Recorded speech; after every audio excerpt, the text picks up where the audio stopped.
The Human Cycle by Sri Aurobindo. Chapter 9. Civilization and Culture.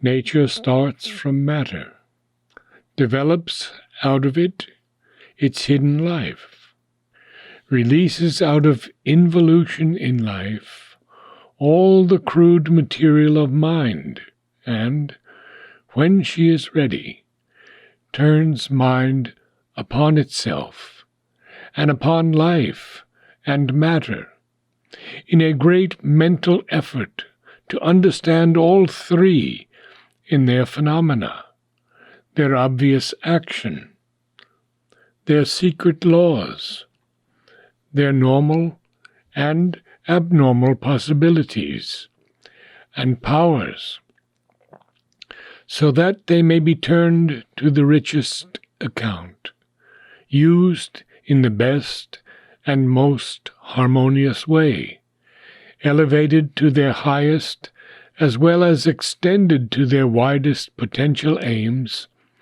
by the action of that faculty which man alone of terrestrial creatures clearly possesses, the intelligent will. It is only in this fourth stage of her progress that she arrives at humanity.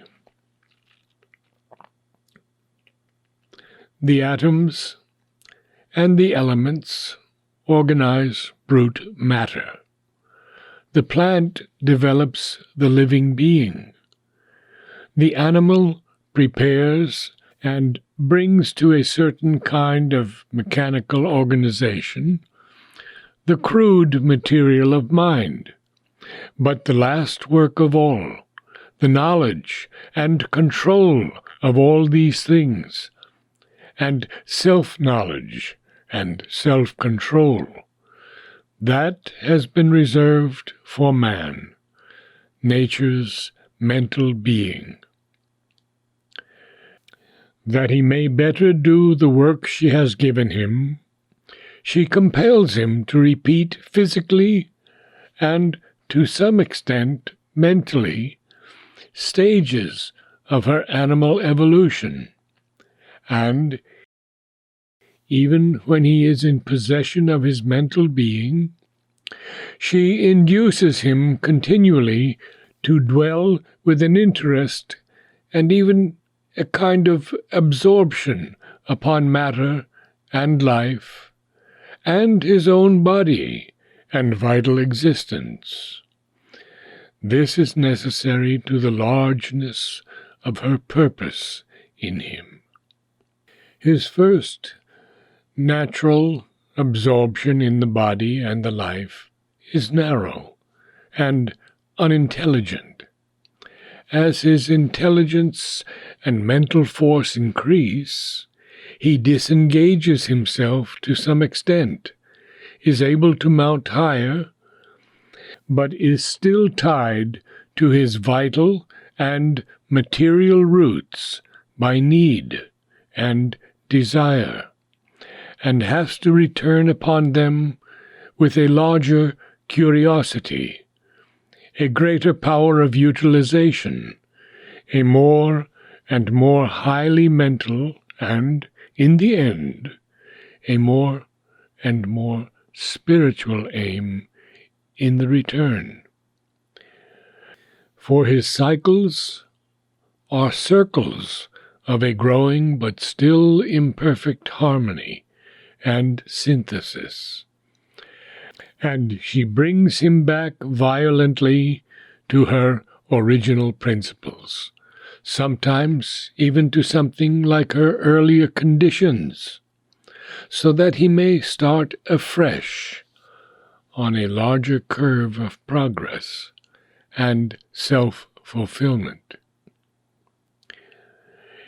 It would seem at first sight that since man is preeminently the mental being, the development of the mental faculties and the richness of the mental life should be his highest aim, his preoccupying aim, even as soon as he has got rid of the obsession of the life and body, and provided for the indispensable satisfaction of the gross needs, which our physical and animal nature imposes on us. Knowledge, science, art, thought, ethics, philosophy, religion, this is man's real business. These are his true affairs.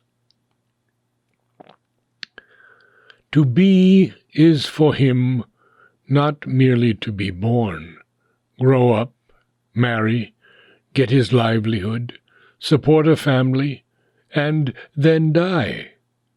The vital and physical life, a human edition of the animal round, a human enlargement of the little animal sector and arc of the divine circle. Rather, to become and grow mentally, and live with knowledge and power within himself, as well as from within outward, is his manhood. But there is here a double motive of nature, an insistent duality in her human purpose. Man is here to learn from her how to control and create. But she evidently means him not only to control, create, and constantly recreate in new and better forms himself, his own inner existence, his mentality, but also to control and recreate correspondingly his environment. He has to turn mind not only on itself, but on life and matter, and the material existence. That is very clear, not only from the law and nature of the terrestrial evolution, but from his own past and present history. And there comes from the observation of these conditions, and of his highest aspirations and impulses, the question whether he is not intended not only to expand inwardly and outwardly, but to grow upward, wonderfully exceeding himself, as he has wonderfully exceeded his animal beginnings, into something more than mental, more than human, into a being spiritual and divine. Even if he cannot do that, yet he may have to open his mind to what is beyond it, and to govern his life more and more by the light and power that he receives from something greater than himself. Man's consciousness of the divine within himself and the world is the supreme fact of his existence, and to grow into that may very well be the intention of his nature. In any case, the fullness of life is his evident object, the widest life and the highest life possible to him, whether that be a complete humanity or a new and divine race. We must recognize both his need of integrality and his impulse of self-exceeding if we would fix rightly the meaning of his individual existence, and the perfect aim and norm of his society. The pursuit of the mental life for its own sake is what we ordinarily mean by culture. But the word is still a little equivocal and capable of a wider or a narrower sense according to our ideas and predilections. For our mental existence is a very complex matter and is made up of many elements. First, we have its lower and fundamental stratum, which is in the scale of evolution nearest to the vital. And we have in that stratum two sides, the mental life of the senses, sensations, and emotions, in which the subjective purpose of nature predominates, although with the objective as its occasion, and the active or dynamic life of the mental being concerned with the organs of action and the field of conduct in which her objective purpose predominates, although with the subjective as its occasion. We have next, in the scale, more sublimated, on one side the moral being and its ethical life, on the other the aesthetic. Each of them attempts to possess and dominate the fundamental mind stratum, and turn its experiences and activities to its own benefit, one for the culture and worship of right, the other for the culture and worship of beauty. And we have, above all these, taking advantage of them, helping, forming, trying often to govern them entirely, the intellectual being. Man's highest accomplished range is the life of the reason, or ordered and harmonized intelligence, with its dynamic power of intelligent will, the buddhi, which is, or should be, the driver of man's chariot. But the intelligence of man is not composed entirely and exclusively of the rational intellect and the rational will. There enters into it a deeper, more intuitive, more splendid and powerful, but much less clear, much less developed, and as yet hardly at all self-possessing light and force, for which we have not even a name. But at any rate, its character is to drive at a kind of illumination, not the dry light of the reason, nor the moist and suffused light of the heart, but a lightning and a solar splendor. It may indeed subordinate itself, and merely help the reason and heart with its flashes. But there is another urge in it, its natural urge, which exceeds the reason.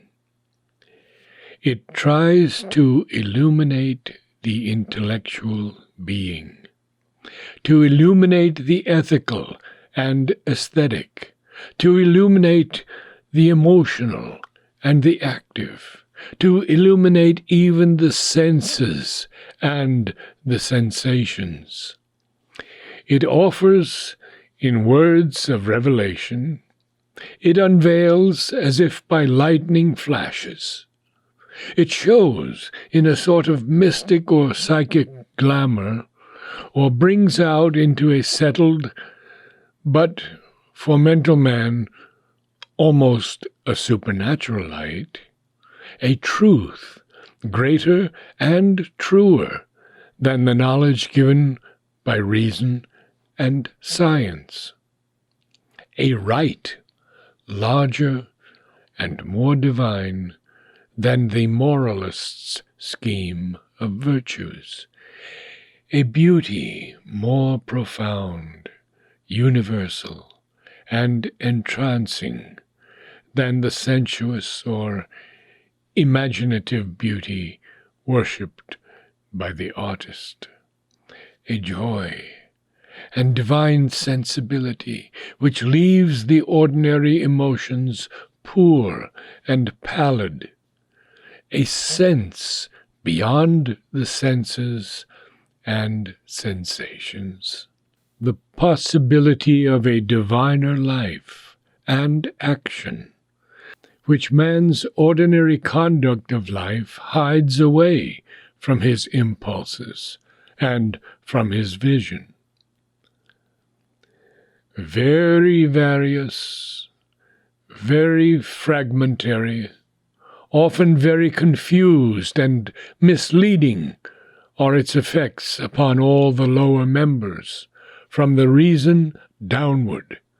But this, in the end, is what it is driving at, in the midst of 100 deformations. It is caught and killed, or at least diminished and stifled in formal creeds and pious observances. It is unmercifully traded in and turned into poor and base coin by the vulgarity of conventional religions. But it is still the light of which the religious spirit and the spirituality of man is in pursuit, and some pale glow of it lingers even in their worst degradations. This very complexity of his mental being, with the absence of any one principle which can safely dominate the others, the absence of any sure and certain light which can guide and fix in their vacillations the reason and the intelligent will, is man's great embarrassment and stumbling block. All the hostile distinctions, oppositions, antagonisms, struggles, conversions, reversions, perversions of his mentality, all the chaotic war of ideas and impulses and tendencies which perplex his efforts, have arisen from the natural misunderstandings and conflicting claims of his many members. His reason is a judge who gives conflicting verdicts and is bribed and influenced by the suitors. His intelligent will is an administrator harassed by the conflicts of the different estates of his realm, and by the sense of his own partiality and final incompetence. Still, in the midst of it all, he has formed certain large ideas of culture and the mental life, and his conflicting notions about them follow certain definite lines, determined by the divisions of his nature, and shaped into a general system of curves by his many attempts to arrive either at an exclusive standard or an integral harmony.